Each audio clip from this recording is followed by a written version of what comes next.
So sir, आपसे पहला सवाल ये है कि आजकल जनरल पॉपुलेशन में बैक पेन की समस्याएं बहुत ज़्यादा बढ़ गई है।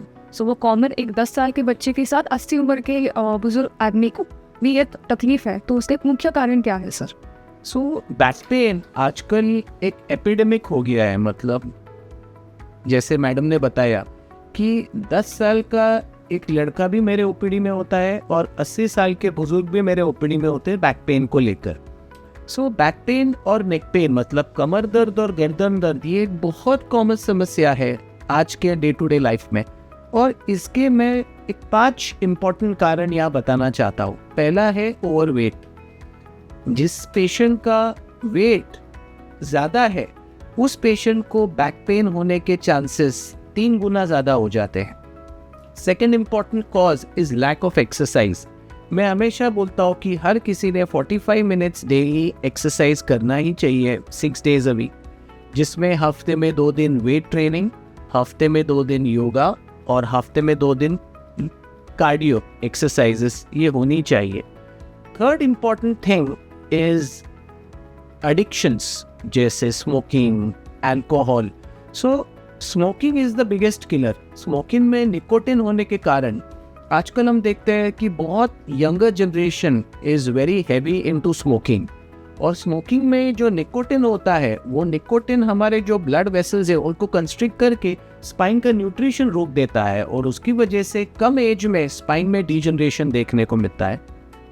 चौथा इम्पॉर्टेंट कारण है हमारी लाइफस्टाइल, जैसे cell phone use, computer use, gadget use. आजकल अगर एक नॉर्मल इंसान का अगर आप स्क्रीन टाइम देखेंगे तो वो 3 से 4 घंटा है मिनिमम। सो कॉन्स्टेंटली जो एक इंसान है वो अपने नेक को कॉन्स्टेंटली मोड़कर ये मोबाइल की ओर देख रहा है, तो इससे ये जो नेक की मसल्स है, नेक की डिस्क्स है, ये जल्दी डिजनरेट होती है। Same thing with computer. और रही बात यंगर जनरेशन की, तो जब हम छोटे थे हम ओपन ग्राउंड में जाके खेलते थे, सनलाइट मिलता था, क्रिकेट खेलते थे, फुटबॉल खेलते थे, हॉकी खेलते थे। बट आज की जो यंग जनरेशन है वो घर में रहना ज़्यादा पसंद करती है और सिटिंग गेम्स जैसे मोबाइल के ऊपर गेम्स खेलेंगे, वीडियो गेम्स खेलेंगे, प्ले स्टेशन के ऊपर गेम्स खेलेंगे और उससे उनकी शरीर की मोबिलिटी काफ़ी कम होती है।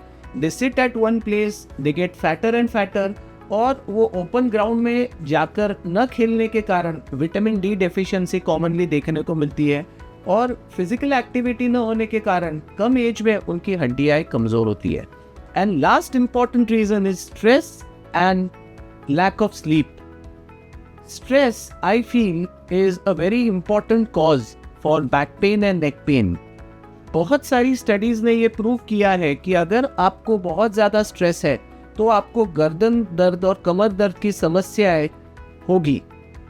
और second important reason is lack of sleep. अगर आप 7 घंटा रोज नहीं सो रहे तो आपके पूरे बॉडी को एडिक्वेट रेस्ट नहीं मिलेगा और कम स्लीप के कारण आपको मसल फटीग, आपको इरिटेबिलिटी और किसी भी काम में आपका मन नहीं लगेगा। सो मुझे लगता है कि ये 5 इम्पॉर्टेंट कारण है बैक पेन आज के जो तारीख में इतना ज़्यादा बढ़ रहा है वो। और एक 6th रीज़न भी मैं ऐड करूँगा और वो है डाइट।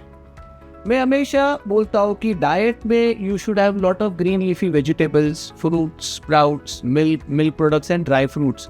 पर आज की जो जनरेशन है वो बिलीव करती है इंस्टेंट फूड में, फास्ट फूड में, जिसमें बहुत ज़्यादा मैदा होता है, बहुत ज़्यादा फैट होता है, प्रोटीन की बहुत कमतरता होती है और कार्बोहाइड्रेट और फैट ज़्यादा होने के कारण वेट बढ़ता है। बट प्रोटीन कम होने के कारण बोन स्ट्रेंथ और मसल स्ट्रेंथ नहीं होता। और इसीलिए ये जो fast food, pizza, burger, pasta, packed food, ये खाने का जो कल्चर है उसकी वजह से भी स्पाइन के प्रॉब्लम्स बहुत ज़्यादा बढ़ रहे हैं।